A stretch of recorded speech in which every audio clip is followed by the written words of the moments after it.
Halo, Halo. selamat malam. Berjumpa kembali bersama saya Wong Ganteng Sakdonyo. Mohon untuk tidak menyebutkan nama dan identitas dalam percakapan ini karena percakapan ini saya naikkan dalam konten YouTube. Piye iki, Mbak? Aku kudu piye iki? Siap. Ini Mas, dulu kan waktu pas sebelum tanggal 4 Oktober kemarin itu kan pernah sempet nanya ke Mas Sandro ya, Nah, terus? tentang menyerahkan diri, paspor hilang. Terus aku ngikutin gitu.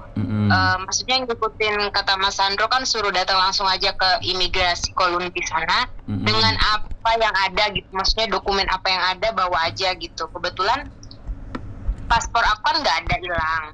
Nah, terus udah datang ke sana ternyata suruh bikin surat laporan kehilangan ke kantor polisi. Terus? Nah, di situ saya nanya, ini kalau misalkan ke kantor polisi bikin surat keterangan hilang, apakah ada surat pengantar dari imigrasi gitu? Soalnya kan takut langsung ditahan ya. Betul. Nah, terus kata pihak sana, oh nggak apa-apa, nggak usah. Akhirnya ya udah datang ke kantor polisi, terus di sana ngantri. Abis itu saya langsung lapor ke petugas sana, ingin bikin surat kehilangan ya. Terus nggak dicek nggak di apa sih, cuma suruh bikin sendiri karena ada kayak mesin ATM gitu sih, jadi kayak ngetik sendiri. Betul. Terus? Akhirnya udah keluar suratnya, ditunjukin lagi benar apa tidak. Oh ya udah nggak apa-apa, oke katanya. Ya udah balik lagi tuh ke imigrasi kan. Terus? Balik lagi ke imigrasi pada hari itu juga. Terus dipanggil ya biasa, ditanya kenapa OS lama, bla bla, di mana tinggal gitulah ya. Mungkin yang udah pernah ke sana tahu. Nah, terus ada panggilan lagi dari tanggal 4 itu, tanggal 26, masih di bulan Oktober. Nah, terus udah di sana diperiksa, terus ada beberapa pertanyaan, banyak banget sih. Cuman yang nulis jawabannya interpreter kan, karena disediain dari sana. Jadi saya cuma bilang iya atau tidak gitu, sama tanda tangan aja gitu. Terus juga sidik jari dan lain-lain. Akhirnya dikasih lagi jadwal ke Mataukok. Dari tanggal 26 dapat jadwal ke Mataukok itu tanggal 2. Tanggal 2 kemarin ya. Udah ke Mataukok, terus ditanya-tanya lagi, dapat lagi jadwal ke Satin hari ini. Tepat tanggal 7 ya, 7 November. Udah sidang, baru pulang banget saya. Udah sidang, terus ya itu tadi ngantrinya udah deg-degan lama, akhirnya sidangnya cepet. Cuman ada penundaan. Aku juga nggak tahu ya kenapa ditunda gitu. Jadi nggak terlalu banyak pertanyaan sih. Cuman katanya nanti datang lagi dikasih surat kayak surat apalah, pokoknya adalah di situ tentang disuruh balik lagi gitu, kayak tanggal berikutnya datang lagi gitu. Nah, kok aku bingung, tapi temen aku enggak, jadi enggak disuruh ke Satin lagi gitu. Besok malah dia suruh ke Mataukok. Kalau aku nanti tanggal 9 disuruh ke Kowloon Bay lagi, ke Skyline Tower itu. Tanggal 9 berarti hari Kamis ya, lusa ya. Nah gitu, makanya saya juga bingung, ini ada surat mungkin mau ditanyakan juga gitu, kenapa, apa harus pakai pengacara atau gimana gitu. Soalnya tadi kurang jelas juga sih, karena pas di ruang interogasinya kan nggak ada interpreternya, cuma ada stafnya aja. Jadi kurang jelas gitu. Terus? Iya. Sampean kurang jelas terus meminta penjelasan sama saya. Iya, minta penjelasan. Iya, maksudnya ada nggak yang seperti aku gitu. Gini Mbak. Jadi saya paham ya kan, teman-teman semuanya itu kalau bisa jelasin sama aku biar aku mudah menelannya kan pasti seperti itu toh. Oke. Saya saya hampir semua pertanyaan memahami karakter teman-teman yang nanya ke saya itu pasti kayak gitu. Coba Anda jelaskan ke saya. Sedangkan saya tidak mengikuti prosesnya sampean sebegitu panjang ABCD interview. Cuman satu hal yang ingin saya sampaikan kepada sampean ya. Selama sampean tidak ditahan, ya, satu ya, walaupun mondar-mandir bolak-balik, itu sampean dinyatakan tidak terlalu berat. Bisa dipahami nggak? Itu kunci yang saya sampaikan pertama sama sampean, ya. Terus kalau sampean membandingkan perbedaan kenapa proses saya sama proses teman saya kok gampang. Nah, itu lihat bedanya di kronologis yang sampean tanda tangani, ngerti nggak? Oh iya, aku paham. Tadi itu sempat sebelum pertama kan sebelum ngadep masuk ke court ya, ke tempat persidangan itu kan masuk dulu kayak ke ruang interogasi gitu kan. Nah, sebelum ketemu lawyernya itu ada satu kayak staffnya lah yang menanyakan. Terus kamu overstay-nya katanya lebih dari 2 tahun. Jadi lama gitu. Jadi di sini ada penundaan. Cuman yang aku nggak ngerti penundaannya maksudnya ujung-ujungnya bakal ditahan apa gimana, itu yang masih deg-degan gitu ya. Itu sih yang saya pertanyakan. Oke, gitu. saya sampaikan lagi ya, satu ya. Saya walaupun tidak mengikuti proses sampean, tapi gambaran itu saya dapat dari sampean cerita. Dari ceritanya teman-teman yang cerita sama saya itu, saya akan mendapatkan sebuah konklusi. Tetapi konklusi atau kesimpulan dari saya itu tidak bisa semerta-merta benar. Tapi saya, ya namanya orang punya logika dan pemikiran itu pasti dengan logika dan pemikiran itu akan membuat sebuah kesimpulan kan seperti itu, ya. Jadi kalau sampean selalu menyamakan antara sampean dan teman saya itu jelas tidak bisa, ya. Dari proses sampean OS-nya seperti apa, dia OS-nya seperti apa. Tetapi intinya sampean masih dibiarkan dan tidak ditangkap, dikasih kesempatan, itu sebenarnya tidak ada penahanan, Mbak, sama sampean. Sampai nanti di ujung di keputusan. Nah, itu baru untuk menunggu masa deportasi atau sampean keluar, apakah pakai dana mandiri atau deportasi bareng-bareng atau ada sesuatu yang harus ada vonis buat sampean dulu. Nah, itu nanti keputusannya. Dan sampean menurutku nggak perlu ketakutan, ya. Kesalahan sampean itu kesalahan administrasi, bukan pidana. Dipahami nggak? Ya. Iya, paham. Jadi kalau sampean sudah menyerahkan diri, nggak usah khawatir, karena anak yang sudah dipenjara dan sudah keluar, dia overstay 4 tahun. Dia melihat teman-temannya pulang, nggak pakai ditahan. Ternyata kenapa kok aku ditahan, Mas, sampai 6 bulan, sampai 7 bulan. Dia kemarin sudah pulang Indonesia. Tapi aku bilang, aku nganterin sampean, tapi sampean harus janji sama saya ketika proses sudah selesai cerita ke saya bilang kayak gitu. Dia kemarin baru nyampe Indonesia, sampai hari ini saya belum dikabarin. Dia mau cerita aku nggak ngerti, tapi ya begitulah teman-teman. Giliran bingung, sibuk, ruwet, nguber. Giliran aku yang butuh, alah. Nggak apa-apa. Bagi saya nggak apa-apa. Sampean nelpon, sampean nanya ke saya telepon balik sama sampean. Saya nggak ada menjadi persoalan. Cuman satu hal yang harus sampean pahami. Sampean harus tenang dan sampean harus terima semua konsekuensi karena sampean sudah lapor sendiri. Karena kalau orang sudah lapor sendiri, Hongkong itu lebih menghargai. Tinggal persoalannya nanti. Nah, kalau teman saya itu selesai sidang semuanya clear, aman karena dia dana mandiri. Jadi dia bisa beli tiket sendiri. Makanya tidak nunggu deportasi rame-rame. Kemarin yang cerita di channel YouTube saya, itu katanya suaminya dia keluar tanggal 31. Tapi sampai detik tanggal berapa kemarin, 3, 4 atau 5, tanggal 3 kalau enggak 4, suaminya telepon belum ada kabar. Ya aku bilang, kalau bojomu keluarnya dana mandiri, maka dia bisa langsung diantar beli tiket. Dia bisa beli tiket, dia diantar ke bandara prosedurnya. Tapi kalau dia pulangnya nggak mandiri yang bareng-bareng, ya dia nunggu jadwal bareng-bareng. Itu pemerintah Indonesia yang akan memulangkan. Bisa dipahami dari titik ini? Iya, paham. Jadi sampean nggak perlu bingung dan khawatir atas keperbedaan proses sampean dan temennya. Sampean OS berapa lama, temen sampean berapa lama, ya? Itu aja udah menjadi pembeda satu. Terus apa yang sampean tulis, oleh interpreter tadi tentang pelaporan dengan apa yang ditulis sama teman sampean, kan kita nggak bisa make sure itu semua sama. Bener nggak? Iya, benar. Ada hal yang berbeda yang ditulis. Itulah karena saya nggak bisa melihat tulisan kalian semuanya dengan interpreter modelnya apa, dan itu ranah privacy toh. Makanya itu yang membuat saya kesimpulan bahwa jangan selalu menyamaratakan semua kasus overstay. Ada yang ditahan, ada yang tidak. Tapi pahami bahwa ketika sampean sudah menyerahkan diri, itu sudah hal yang baik. Itu 1 poin plus bagi sampean. Iya. Nah, tinggal nanti pulangnya mandiri, apa berproses atau bareng-bareng. Kalau mau cepet ya pastinya mandiri gitu loh.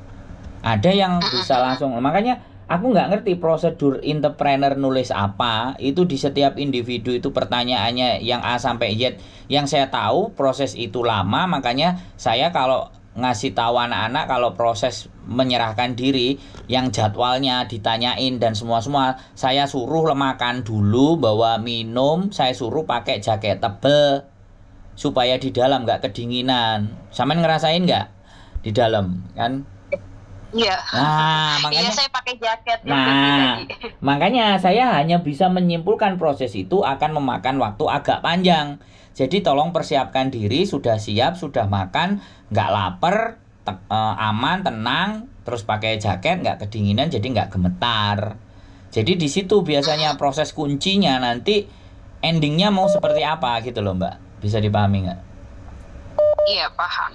Jadi saran saya santai saja, woles saja. Tapi kalau sampean ada surat-surat semuanya, sampean ada membawa, sampean ketemu saya paling tidak ya dengan logika cara berpikir saya bisa membaca alur endingnya seperti apa walaupun nggak tepat. Tapi kalau sampean sendiri bisa mengartikan, ya tinggal dipahami aja isinya.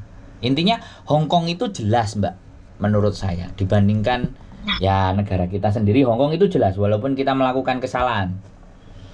Tapi kalau Indonesia kayak kasusnya Mirna sudah divonis, sekarang mau disidangin lagi kan, ngeri tuh. Itu Indonesia. Kelar-kelar ya. Nah itu Indonesia kan. Kalau Hongkong kelar Mbak, walaupun agak lama karena proses hukum itu lama. Makanya kenapa orang Hongkong itu malas berurusan hukum.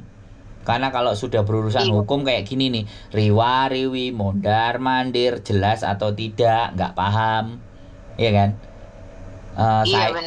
Saya sikan, saya jin. Orang Hongkong kan ngomongnya kan begitu. Lah mau gimana wong anjane kita berbuat salah? Gitu loh. Jadi santai, tenang, selama sampean masih di luar ya sudah. Jalani, nikmati, syukuri ya kan.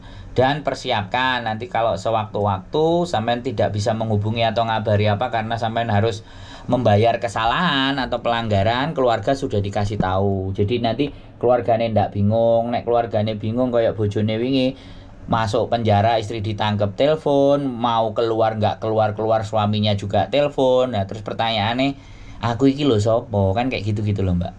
Bisa dipahami Mbak. Tapi terus kira-kira dari obrolan ini masih ada nggak sesuatu yang masih ganjel dalam pikirannya sampean? Kira-kira? Aku nggak bisa detail banget karena nggak baca kertasnya sampean gitu. Iya, tadinya kan saya mau sedikit kirim yang menurut saya kebingungan ya. Ada satu lembaran yang menurut saya bingung. Sebenarnya udah dipahami tapi kayak nggak perlu yakin gitu. Ada yang lebih paham nggak gitu? Iya dari ini yakin. Gitu. Nah, jadi sebenarnya sih dari pertama disuruh ke Mataukok itu karena kan aku bareng sama temen kan ke Kowloon Bay, jadi prosesnya tuh bareng terus dapet jadwalnya tuh, jadi ke Mataukok, Satin pun bareng. Nah dari Mataukok itu memang udah ada perbedaan, jadi aku itu disuruh lagi ke Kowloon Bay. Nah temen aku nggak usah gitu, malah suruhnya ke Mataukok. Dari situ emang udah ada perbedaan sih. Cuman pikir aku apa karena dia pasportnya itu masih aktif ya ada dan masih hidup gitu. Sedangkan aku nggak ada, jadi aku tuh mungkin ke Kowloon Bay mau suruh bikin surat SPLP kali atau gimana gitu sih aku waktu kemarin mikirnya. Iya bener. Tapi ya udah saya potong, itu sudah benar karena sampai tidak ada dokumen dan dia sudah siap ready dokumen, maka dia proses lebih cepat. Gitu aja sih sebenarnya selisihnya. Bisa dipahami nggak? Iya, Nah ya wis. Iya, aku sih positif tingginya ke situ. Terus tadi juga pas di pas di sidang di ruang sidang itu memang orang yang ketangkep sama yang menyerahkan diri itu beda. Beda perlakuan, betul. Kalau kita tuh kayak duduk semua gitu ya di kursi sidang. Nah, kalau orang yang ketangkep, tadi kan ada beberapa orang yang ketangkep dengan kasus Saiwon. Jadi kayak diponisnya berapa tahun apa tuh di situ dijelaskan. Ada yang 15 bulan, ada yang 18 bulan gitu. Yeah. Jadi suruh berdiri gitu, didampingi polisi, suruh berdiri. Jadi kalau udah selesai terus suruh masuk lagi gitu. Kayak gitu sih. Iya, perlakuan. Makanya saya bilang karena sampai menyerahkan diri itu perlakuan pasti beda. Mengakui salah gitu loh. Lah sedangkan mereka-mereka yang Saiwon, yang semua itu orang-orang yang sudah salah, ngelanggar, lapis gitu loh. Paham kan? Kesalahannya itu berlapis gitu loh, Mbak. Jadi itu yang menyebabkan pembeda. Nggak apa-apa, walaupun sama-sama menyerahkan diri, satu punya dokumen komplit, satu enggak, ya itu ya beda juga.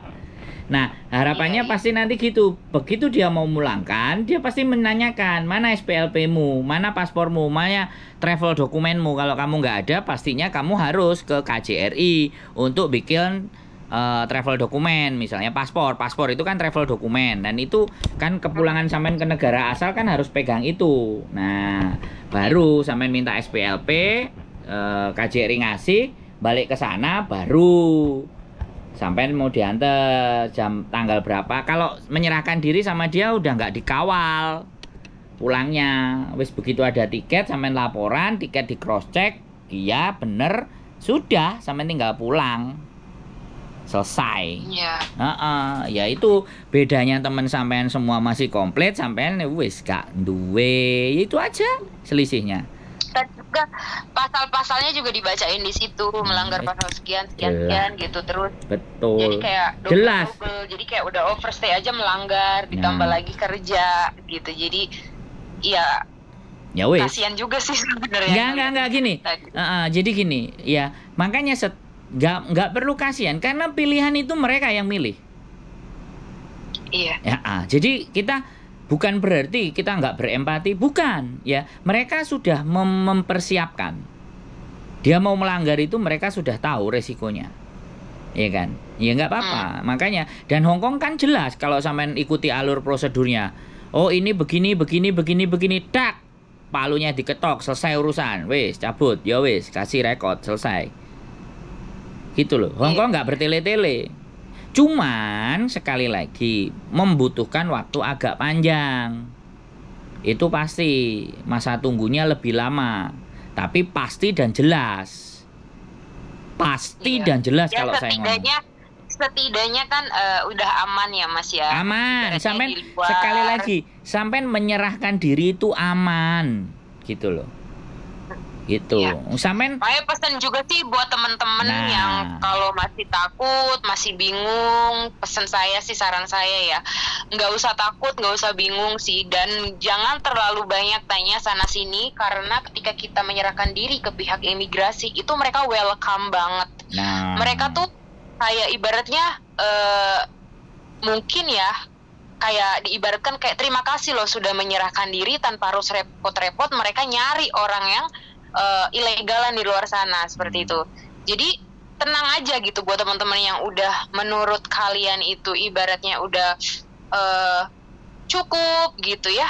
Terus juga ya enak nggak? Ya udah cukup pokoknya, dan udah pasti tahu dong kalau udah pulang kan nggak bisa balik lagi. Even aku pernah nanya sih, bisa balik lagi nggak bisa gitu. Cuman dengan waktu yang ditentukan sih. Jadi nggak ada kata blacklist gitu. Cuman kan ya setidaknya gitu. Janganlah dinanti-nanti kalau memang hati dan keyakinan udah niat dengan kesalahan yang sekarang dijalani gitu terus pengen mengakhiri, ya udahlah mending langsung aja ke imigrasi gitu, menyerahkan diri dan nggak akan diapa-apain gitu. Jadi pesan aku sih buat teman-teman ya kayak gitu. Makanya sampai nanti prosesnya selesai, sampai ada di rumah baru secara gamblang bercerita, baru itu namanya orang yang artinya aku salah, aku nggak benar, tapi kalian jangan sampai seperti aku. Nah, mencari orang yang kayak gitu yang nggak gampang, Mbak, karena orang-orang selalu berpikir, ya kan, cerita jelek kok disampaikan di luar sana, kan kayak gitu tuh. Nah, itu yang paradigma. Makanya saya siapapun ya, orang nelpon mau penipu, mau bandit, mau siapapun, mau OS, mau paper, hantu pun kalau bisa nelpon saya tak ajak omong, Mbak. Setan pun bagi saya kalau bisa tak ajak omong. Karena bagaimanapun sekali lagi setiap manusia punya hal yang bisa kita pelajari. Ada nilai positif yang bisa kita ambil. Saya selalu yakin itu, Mbak.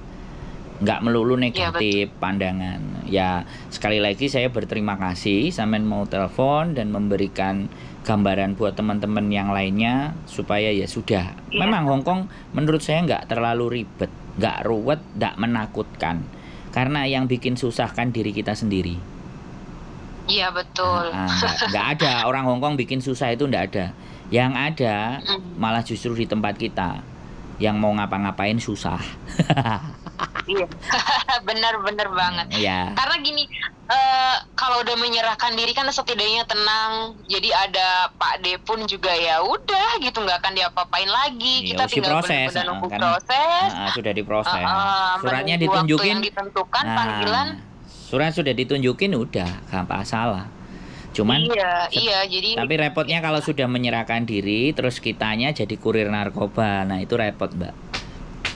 Nah iya, tadi juga kan dibilang itu kata dari hakimnya itu, hakim mata apa sih yang yang itu yang di atas pokoknya. Iya, situlah pokoknya. Nah, iya, bilang ke teman aku gini, kamu ada waktu selama 6 minggu. Jadi ya mungkin tak proses atau apa, itu bukan di aku sih, cuma aku dengar ya. Jadi selama 6 minggu kamu tidak melanggar peraturan, melanggar hukum, maka ya ibaratnya itu aman. Tapi kalau kamu melanggar hukum nanti bakal kena penjara dari 8 bulan sampai 18 bulan kalau nggak salah, kayak gitu sih. Jadi intinya ya udah, menurut aku ya kita tinggal manut, kita ngerasa bersalah, menyerahkan diri, mengakui kesalahan. Ya, kemudian jangan bikin ulah. Terus jalani peraturannya, maksudnya bukan peraturan, jalani prosesnya ya, prosedurnya. Karena gini, sebenarnya menurut aku mereka juga pengennya nggak usah lama-lama ya, Mas ya. Menurut aku juga pengennya sih ya udah cepet deh pada pulang gitu. Cuman kan harus ada prosedur yang harus dijalani ya kan, gitu. Jadi administrasi, betul. Iya. Kalau pidana maka penjara. Kalau administrasi enggak. Kalau administrasi mesti dibiarkan di luar. Karena kesalahan administrasi itu kebanyakan orang karena ketidaktahuan. Jadi itu masih dihargai di Hongkong. Gitu aja. Ya wis. Saya kemarin tuh pengen telepon Mas Sandro, cuman kan karena belum clear ya masalahnya. Jadi nanti deh gitu.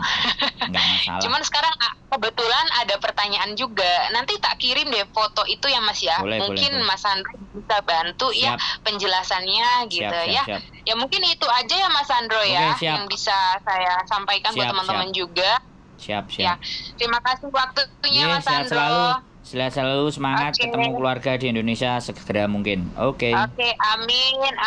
Bye-bye. Assalamualaikum. Waalaikumsalam warahmatullahi wabarakatuh. Oke guys, ya terima kasih mbaknya sudah berbagi cerita, berbagi pengetahuan untuk overstay dan menyerahkan diri, dan semoga segera ketemu keluarga, sehat-sehat dan tetap semangat. Keep stay tune my YouTube channel and see you next video. Bye bye.